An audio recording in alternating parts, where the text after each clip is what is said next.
Assalamu alaikum viewers and welcome to my channel Study Law with Bushra. So in today's video we are going to discuss the topic of admission under Qanun-e-Shahadat Order 1984. But before starting the discussion, I request you all to please subscribe to my channel and don't forget to press the bell icon for latest updates.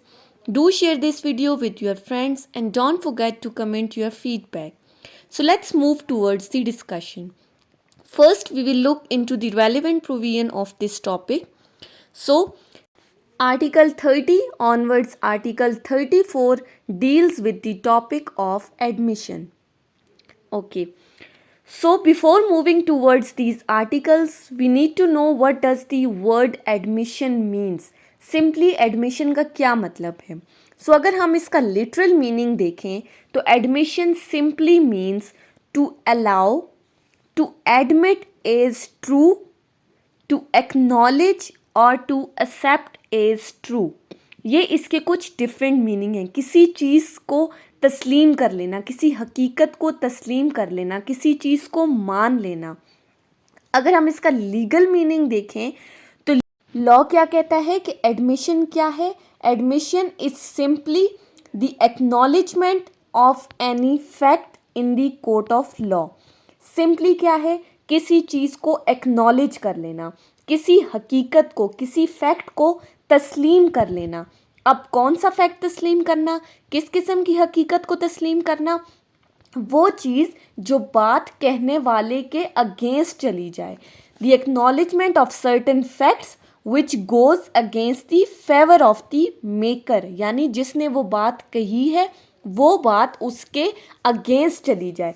अगर कोई बात आपके हक में जा रही है तो वो एडमिशन नहीं है, लेकिन अगर आपने किसी ऐसी हकीकत को तस्लीम किया है जो बात आपके ख़िलाफ़ जा रही है, जो आपके अगेंस्ट जा रही है, तो वो चीज़ क्या है? उसको हम क्या कहेंगे? वो एडमिशन है. वो एक्नॉलेजमेंट क्या है? वो एडमिशन है. आप उस चीज़ को एडमिट कर रहे हो. अब हम आर्टिकल 30 के अकॉर्डिंग देखते हैं कि आर्टिकल 30 ऑफ कानून शहादत ऑर्डर ने एडमिशन को किस तरह से एक्सप्लेन किया है. So if we look into the direct language of this article, so Article 30 simply says, admission is a statement which can be oral or documentary which suggests an inference as to any fact relevant to fact in issue or fact relevant to the issue. अब हम इसको simply explain करें तो admission क्या है? A statement that is oral or documentary, यानी कि वो statement. अब यहाँ से हमारे पास दो काइंड्स भी निकल आई, एक ऑरल एक डॉक्यूमेंट्री, यानी कि कोई भी ऐसी स्टेटमेंट जो कि ज़बानी कलामी कही गई है या कोई भी ऐसी स्टेटमेंट जो कि रिटन फॉर्म में कही गई है, जो कि लिखी हुई है कोई बात जो कि इन रिटन है. अब वो क्या कर रही है? Which suggest an inference as to any fact relevant to the fact in issue और those facts which are relevant to the issue, यानी कि मेन फैक्ट और रेलिवेंट फैक्ट. अब यहाँ जो बात लिखी गई है विच सजेस्ट एन इन्फ्रेंस, अब इसका मतलब क्या है? अगर हम सिंपली देखें इसका मतलब, तो इन्फ्रेंस का लिटरल मीनिंग क्या है कि आप किसी चीज़ को अखज़ कर रहे हो, किसी चीज़ को निकालना, किसी चीज़ को अखज़ करना. तो इसका मतलब क्या हुआ कि कोई भी ऐसी स्टेटमेंट जो कि ऑरल है और डॉक्यूमेंट्री है जहाँ पे कोर्ट को किसी भी केस के दौरान कुछ चीज़ अखज़ करने की अपॉर्चुनिटी मिले, कुछ चीज़ निकालने की अपॉर्चुनिटी मिले, तो उसको हम क्या कहेंगे? वो एडमिशन है. अब यहाँ फैक्ट इन इशू क्या है? एलेजिंग फैक्ट, डिस्प्यूटेड फैक्ट, जो हमारा मेन फैक्ट है जिस पर कॉज ऑफ एक्शन अराइज हुआ है. और रेलिवेंट फैक्ट क्या है? जो इस मेन फैक्ट के साथ जितने भी रिलेटेड फैक्ट्स हैं उनको हम कहते हैं facts relevant to the issue. So ये थी इसकी डेफिनेशन आर्टिकल 30 के अकॉर्डिंग. अब हम देखते हैं कि इसके एसेंशियल्स क्या हैं.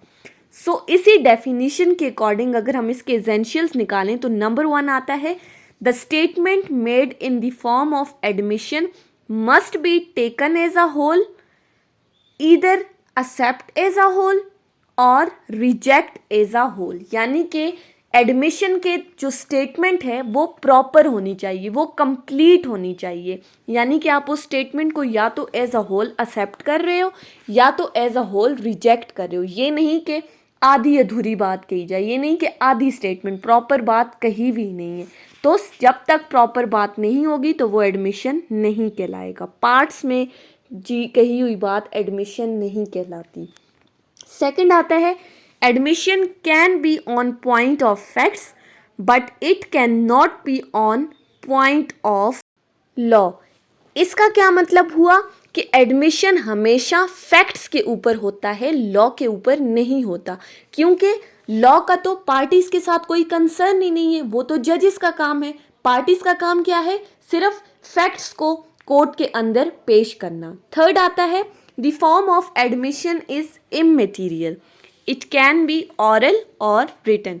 वही बात जो हमने पीछे की कि एडमिशन की फॉर्म वो ऑरल भी हो सकती है और वो डॉक्यूमेंट्री यानी कि रिटन फॉर्म में भी हो सकती है, ज़बानी कलामी भी और लिखी हुई बात भी। उसके बाद फोर्थ आता है हमारे पास समटाइम्स कोर्ट को ये लगता है कि कहीं पर हमारे पास रिटन एडमिशन की ज़रूरत है। When it is needed by the court then court can ask for written admission. अगर केस की सिविरिटी को देखते हुए, केस की नेचर को, उसकी सीरियसनेस को देखते हुए अगर कोर्ट को लगता है कि कहीं पर रिटन एडमिशन की ज़रूरत है तो वो उस चीज़ को रिक्वायर कर सकती है।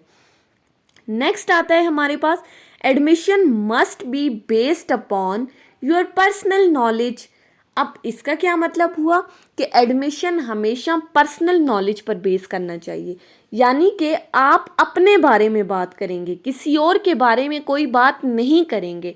पर्सनली उन फैक्ट्स के मुतालिक बात करेंगे जो आपके साथ डील करें, वो फैक्ट्स नहीं जो किसी और के साथ डील करें। सो यहाँ पर्सनल नॉलेज का मतलब है कि एक बंदा सिर्फ अपने बारे में बात करेगा, ना कि वो दूसरों के बारे में बात करेगा। उसके बाद इम्प्लाइड एडमिशन आता है। एडमिशन हमारे पास इम्प्लाइड भी हो सकता है और एक्सप्रेस भी हो सकता है। आप एक्सप्रेस एडमिशन का क्या मतलब है? जहाँ पर आप वाज़े किसी चीज़ का इजहार कर रहे हो, एक बात जो आपके जो सामने नज़र आ रही है कि आपने इस चीज़ को एडमिट कर लिया या इस चीज़ को रिजेक्ट कर लिया है। लेकिन इम्प्लाइड एडमिशन क्या आता है? जो आपकी कंडक्ट से शो हो रहा है, जो आपके बिहेवियर से शो हो रहा है। यानी कि खुद वो बंदा साइलेंट है, वो एक्सप्रेसली नहीं बता रहा, वो बंदा खामोश है and neither he is denying the facts. वो फैक्ट्स को भी डिनाई नहीं करा, there is a non denial of the facts. लेकिन वो साइलेंट भी है बट उसका बिहेवियर ये शो कर रहा है कि वो उस चीज़ को एक्सेप्ट कर रहा है या उस चीज़ को रिजेक्ट कर रहा है। सो ये एडमिशन की कुछ इसेंशियल एलिमेंट्स थे। अगर ये तमाम इसेंशियल्स फुलफिल होते हैं then admission become an authentic piece of the evidence, then the admission is considered valuable piece of the evidence. लेकिन अगर इसमें से कोई एक इसेंशियल भी मिसिंग है then the admission will not be considered authentic. So admission को authentic piece of evidence बनाने के लिए ज़रूरी है कि तमाम एसेंशियल्स फुलफिल हों। सो आज की वीडियो में हमने जस्ट एडमिशन की डेफिनेशन और एसेंशियल्स डिस्कस किए हैं। नेक्स्ट वीडियो में हम एडमिशन के कुछ प्रिंसिपल्स और उनकी एक्सेप्शंस को डिस्कस करेंगे। सो ये थी हमारी आज की डिस्कशन। आई होप कि ये टॉपिक आपको समझ में आया होगा अगर आपने वीडियो को अटेंटिवली सुना है।